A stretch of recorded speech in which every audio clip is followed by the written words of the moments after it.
The guards quickly seal SCP-682's containment chamber. The immortal lizard is finally subdued. After that, everyone's attention quickly shifts towards Goku. He grins and begins to formulate an apology, but he can't. He begins to feel drowsy, sleepy, then barely being able to maintain consciousness. That's when he notices the gas masks everyone's wearing, just before drifting into an unwanted slumber. Goku wakes up to a hard concrete floor, and his hands bounded to steel manacles. His stomach grumbles. He jolts up, noticing the lack of heat in the room, a room he isn't familiar with, a room with a dim light just bright enough to cast a shadow. He looks around and can just about see the concrete walls and the familiar steel door. Looking down, he notices the steel cuffs on his wrist, just tight enough to give him a slight discomfort. Static invades the stagnant air. The intercom comes on.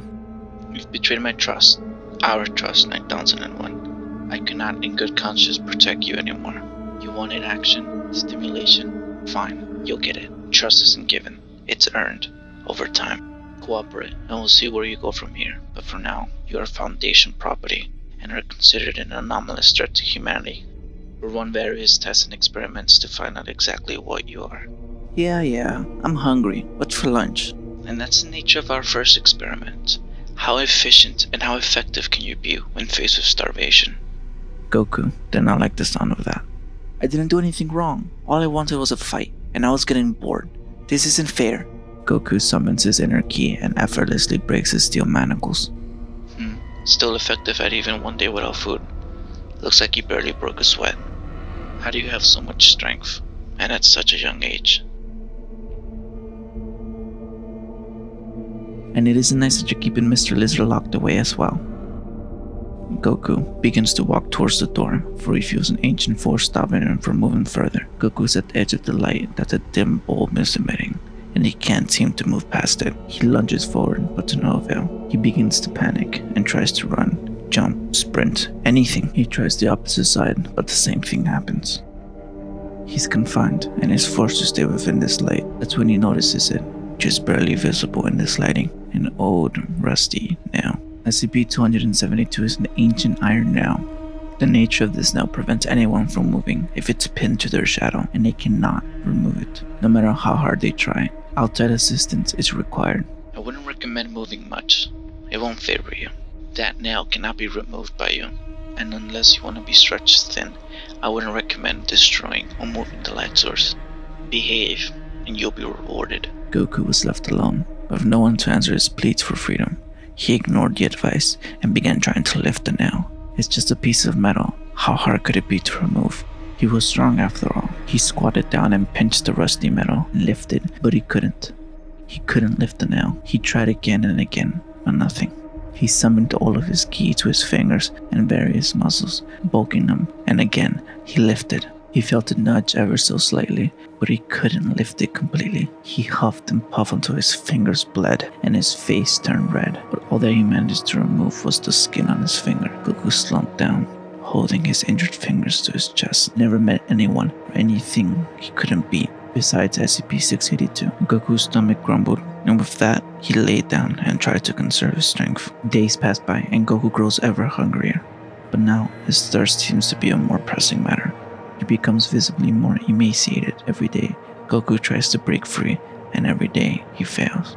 On the third day, on one of his many attempts, his door opens, and a researcher with 2 guards flanking his side steps into the room. They see nothing, but the researcher is holding something. A vase. Goku perks up, and through his dry, flaky throat, he speaks. Please, water. At least water. The researcher ignores his request and puts down the vase before promptly exiting the cell and closing the door once more. Goku looks at the ceramic container. Perhaps there is food. He approaches the container, but is just out of reach, when suddenly a brown appendage spawns from the vase and quickly grabs his forearm, locking him in place. Goku takes his hand back as he watches this dog-like creature emerge from the ceramic vase with ancient engravings. This creature is just an inch shorter than Goku, but what he lacks in height he makes up in girth and aggressiveness. Drool and froth are coming from his jaw as he flashes his canine and gets on all 4. Goku takes his battle stance, but all he could think about is, how does this creature taste? SCP-019 is a large ceramic vase with classical Greek art decorating its exterior. Periodically, SCP-019 unleashes entities from within itself, known as SCP-019-2. They vary, but most tend to be small humanoids with animal-like features and are hostile. They're like glass cannons, capable of dealing good damage, but overall have weak defenses. They pose a greater threat when multiple emerge. The dog-like creature throws himself towards Goku. Goku is easily able to dodge, although the lack of light would severely cripple any fighter. Goku is able to heavily rely on his ki. The dog closes in and goes for a bite, but Goku quickly jabs his snout, staggering the entity and making him back off. Goku's stomach grumbles. Damn, he thinks to himself. Should have ended it there. Next time, for sure. But as he finishes his thought, he feels a pair of claws digging into his legs, further constraining him. Damn, he didn't even pick up his key signature because he was too focused on food. He looks down to a gray cat-like creature, perhaps a friend of the dog's. With the cat monster constraining him, the canine monster takes this opportunity to attack yet again. He charges on all fours, ready to put his entire weight on Goku. He lunges once more, this time making contact with him. But instead of making contact with a fleshy meat sack, he instead smashes hard into the steel-like body of this same. Goku embraces the dog and begins crushing it. Maybe you just need a hug. Goku's embrace tightens as he begins to crack the dog's ribcage, making a yelp. The cat lets go of his legs and jumps up, sinking his teeth into the Saiyan's neck. But instead of biting into flesh, it feels as if it's biting into a brick wall, and the delicate teeth shatter amidst the toughness. Goku squeezes the life out of the dog and tosses it aside. He looks at the feline monster, as it seems to shudder in fear, and punches it, sending it flying into the concrete wall, as it splatters all over. Damn, didn't mean to send it flying. Well, at least I still have. Goku notices the light dim even further, completely constraining him to where he stands. He can't even walk towards the corpse of the dog that is just about 4 feet away from him. He is completely immobile, not being able to take a single step. Just then, his containment door flings open, and 3 men in orange jumpsuits walk in. The intercom once again comes to life. Do not interact with SCP-9001. Just make sure to clean up and hurry before more spawn. The 3 men get to work, cleaning the corpses of the entities and hauling them off. As they're working, Goku pleads for food, water, anything. The men pay no heed and do as they're told. They were all chosen for this, all being from dark criminal backgrounds. All even seem to find some pleasure in the young boy's pleading. One of them, a skinny, pale, elderly man, taunts Goku as he begins to describe what they had for dinner, in a manner that emphasizes how good and tasty the food was. Although in truth, it wasn't very tasty. Goku begins to drool and imagines what he is describing. Do not interact with SCP-9001. As the director is reprimanding, the vase again starts to spill out more entities. Watch out, more are coming. 3 talons begin forming and coming out along with dark wings and beaks. A full avian head comes forth and pecks at the elderly man right in the shoulder as 2 more avian creatures break free, all standing well above Goku's height. Get out! Goku tries to break free once again, but again he is confined. The 3 corvids begin tearing and pecking at the elderly man. He screams as his face is packed and filled with holes, and one by one, his eyes are popped out and consumed.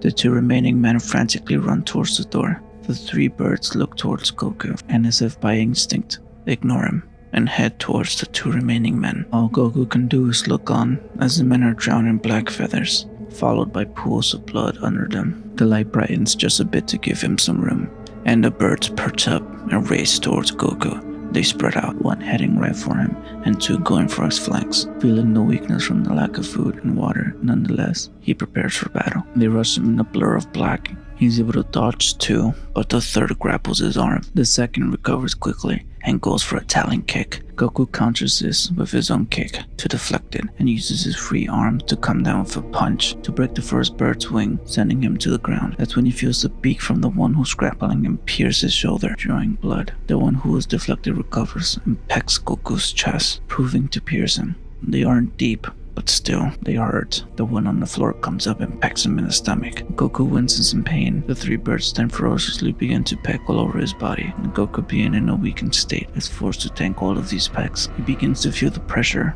and pain. He begins to feel dizzy from the dozens of wounds that sprawl his body. His ki begins to swell in his chest, and then all over. He feels the ki bubbling up, and then he feels it leak as his anger starts to take over. All at once, he unleashes it from every orifice of his body in a stunning bright light, sending the birds flying into the wall, splattering them. all over. This explosion of ki is so strong and so bright that it engulfs the whole room as if it were daylight, and therefore eliminating the shadow and breaking him free of the Nail's curse. Goku is finally released from his confinements, but his overall weakness and injuries quickly bring him back to realization. He can see his own pool of blood start to form under his feet. His knees wobble and then give out.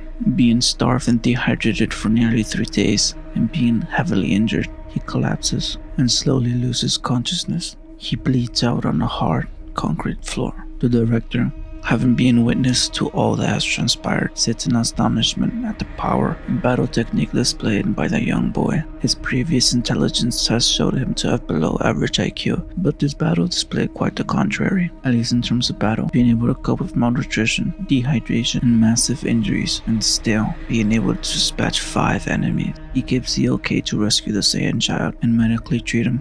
Goku awakens to a white, sterile ceiling. He sits up and examines his surroundings. He seems to be in the medical ward and no longer hungry. He notices that he isn't restrained, but quickly checks his shadow to see if he sees any nails. None to be found. His door opens, and he quickly jumps off his bed, landing on his feet. The director walks in, with no guards. Goku tenses up, but he doesn't sense any malintent. The director pulls up a chair and sits. "Sit down, 9001. Let's talk." Goku ignores the command and remains vigilant.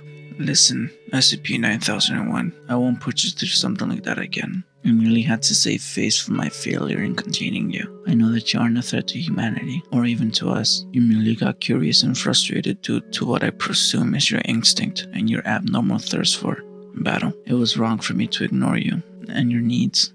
I was not able to provide you with sufficient cross-tests. In the future, I'm sure these cross-tests will benefit both you and the Foundation." Future? Of course, we'll provide you with ample cross-tests. Battles for you to satisfy your needs with. Goku is unable to hold his excitement. Battles? More battles? With those weird animals? With Mr. Lizard? With those other key signatures that he picked up? He felt genuine excitement. But he still felt uneasy. Could the director be telling the truth? I want to go out. Out. The director slides his chair closer to Goku. Who put that idea into your head? No one. I can hear what you guys are talking about. Not just about the SCPs, but about the guards' life. Their home, kids, bars, drinks. Most of my teachers didn't come from here. I can tell when they're lying. You want the truth? Yes. There is an outside, a world much bigger than what you know. A world with lush greenery and billions of people who all have stories to tell. A world with various foods and various areas to explore. It's also an area where you wouldn't fit in. Why? All of what you just said is fantastic. I want to go.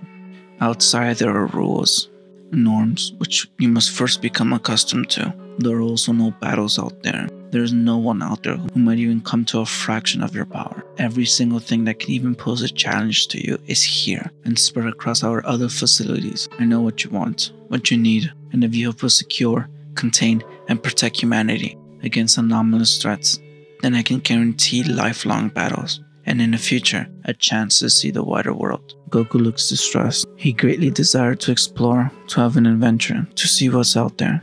But his raw Saiyan instinct just couldn't pass up progress. Progress towards perfecting his body, mind, and ki to be the best fighter he could possibly be, and he couldn't pick up any lies.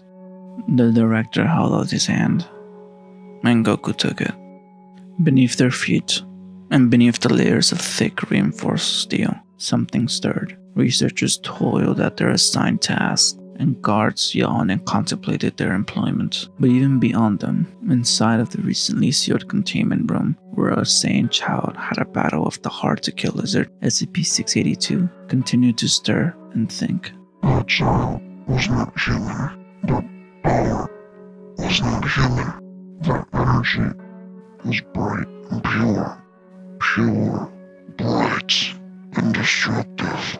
Even within the hydrochloric acid tearing him apart and preventing him from regenerating, he's still able to use his most powerful ability, the power to adapt.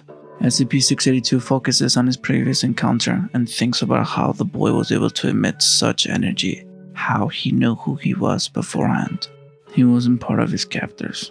And he wasn't part of those pathetic orange-robed humans they sent in as fodder. No, he was like him. He was imprisoned. SCP-682 closes his eyes, and he feels it bubble up. His ability, or rather his curse, to not die, but instead adapt, and a whole new sense unlocks before him. He senses himself, his own life force, and then he picks up where the boy who fought him is, meters above him, and he's talking with the director. And with that, an explosion of key signatures appear before him. He's able to sense everyone. The guards outside, the researchers writing frantically, the manned security rooms keeping an eye on him, the D-class personnel shifting in their cells, but most importantly, around him, all the other key signatures, much bigger and some much more malevolent than any human. Thank you all for watching till the end. Feel free to follow me on Twitter. The next video will be released very soon, so I hope you can make it.